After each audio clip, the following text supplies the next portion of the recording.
सुनो, इससे पहले तक हम लोग जो डिस्कस किए हैं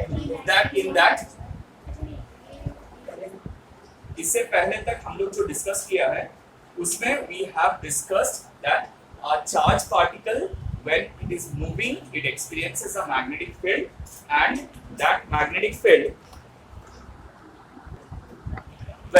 so today we will be learning how a moving charge creates a magnetic field around it. मतलब इससे पहले तक हम लोग देखे हैं कि एक मैग्नेटिक फील्ड में मूविंग चार्ज फोर्स एक्सपीरियंस करता है, लेकिन आज हम लोग देखेंगे कि वो मूविंग चार्ज खुद अपना मैग्नेटिक फील्ड कैसे क्रिएट करता है. ठीक है. So the rule that gives us the concept is called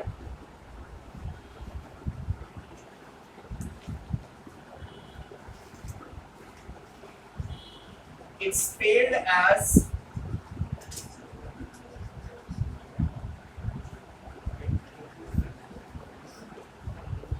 दो टी साइलेंट रहता है. ठीक है. स्पेल्ड एज बियोसवर्स लॉ. मतलब लिखेंगे ये, लेकिन जब बोलेंगे तब दो टी साइलेंट रहेगा. वी कॉल इट बियोसवर्स लॉ. ठीक है. बियोसवर्स लॉ क्या बोल रहे हैं हम लोग को?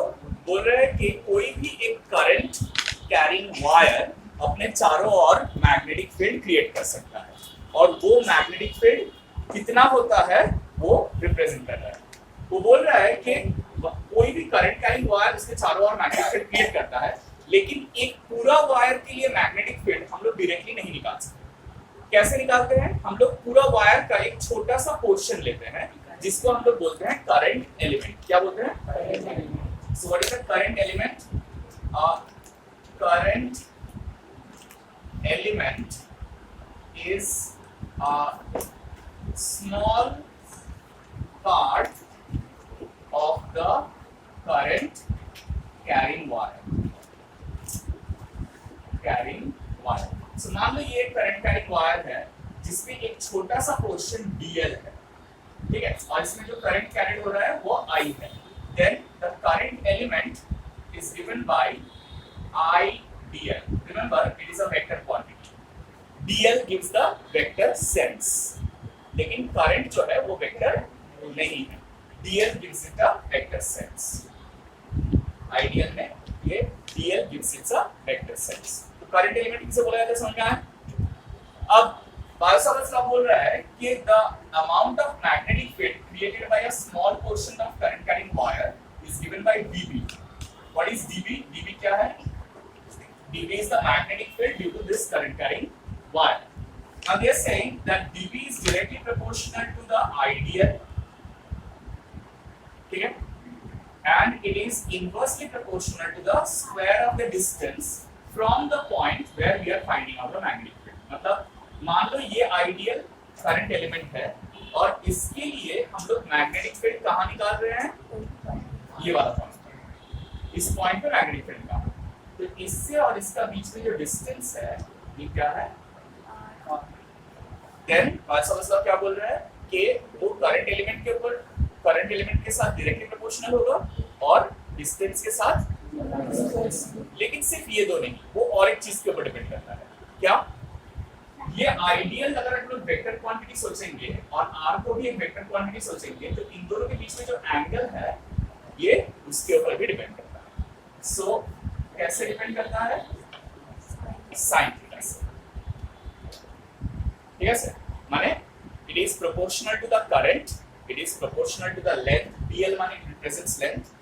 It is proportional to the inversely proportional to the square of the distance, and it is also dependent upon sine of this angle.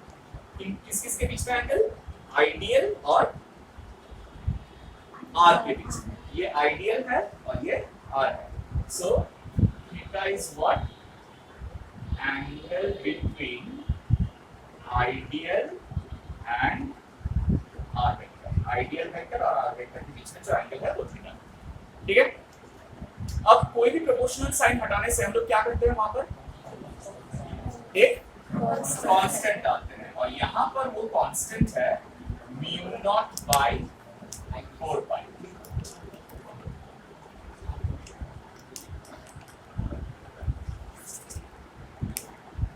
Mu naught by 4 pi. This is the constant of proportionality. ये वाला को हम लोग constant of proportionality.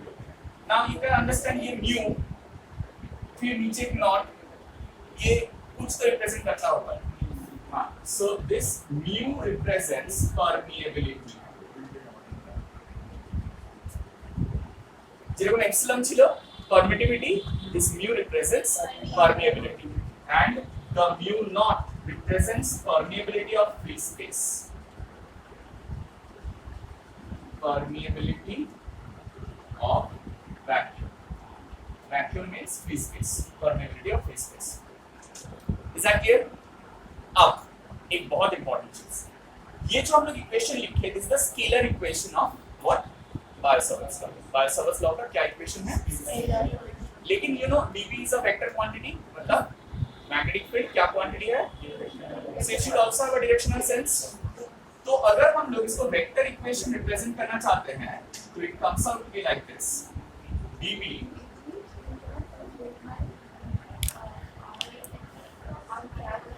ideal cross r by r cube। ये cross product के कारण ही क्या आता है? sin थीटा आता है। So you can also think of it in the other way around कि sin थीटा है इसलिए क्रॉस प्रोडक्ट यहाँ पर आएगा। अब देखो यहाँ पर r क्यूब क्यों बना दिया मैंने? ऊपर एक r डाले ना हम लोग, तो इसीलिए r क्यूब हो गया। लेकिन अगर यूनिट वेक्टर के फॉर्म में लिख सकते हैं तो इससे हम लोग ये भी लिख सकते हैं कि dv equal to mu naught by 4 pi ideal cross r cap by r square makes the same sense। अगर हम लोग r cap करते हैं तो नीचे वाला r square आता है, ठीक है? So this is the vector form of what? Vector form of Biot-Savart's law। Biot-Savart's law का vector form। Is that clear? लेकिन एक चीज हम लोगों को समझ में नहीं आया, क्या? कि ये dv का डायरेक्शन क्या होगा? dv का डायरेक्शन क्या होगा? স্যার আর কিউবটা কেন হলো? এই যে উপরে rটা নিয়ে এলাম, এখানে তো r ছিল না উপরে, না হ্যাঁ শুধু উপরে কোনো r ছিল না, নিচে r স্কয়ার ছিল। তো এখানে আমি একটা উপরে r নিয়ে এলাম তো না, ক্রস প্রোডাক্টটা ডিনোট করার জন্য। তাহলে সেই rটাকে আমাকে নিচে ব্যালেন্স করতে হবে বলে এখানে r কিউব করা।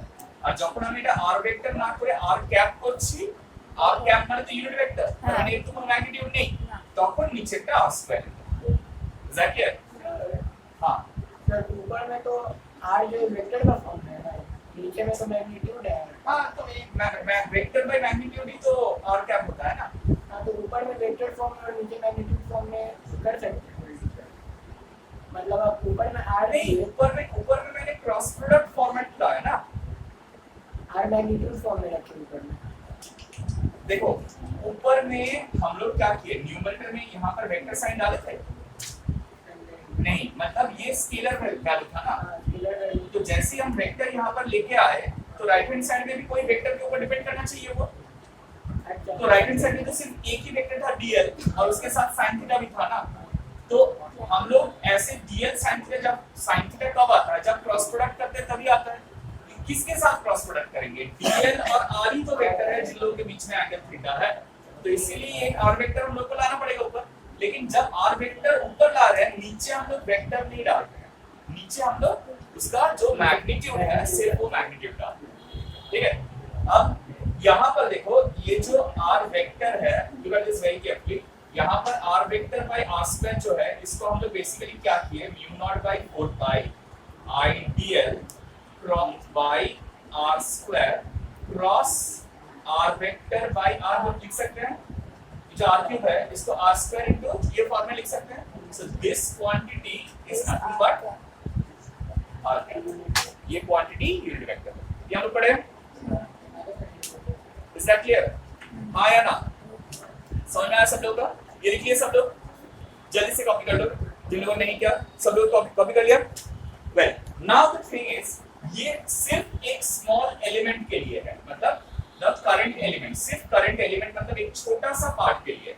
लेकिन अगर यही मैग्नेटिक फील्ड एक पूरा करंट कैरिंग वायर के लिए चाहिए होगा, तब हम लोग कैसे निकालेंगे?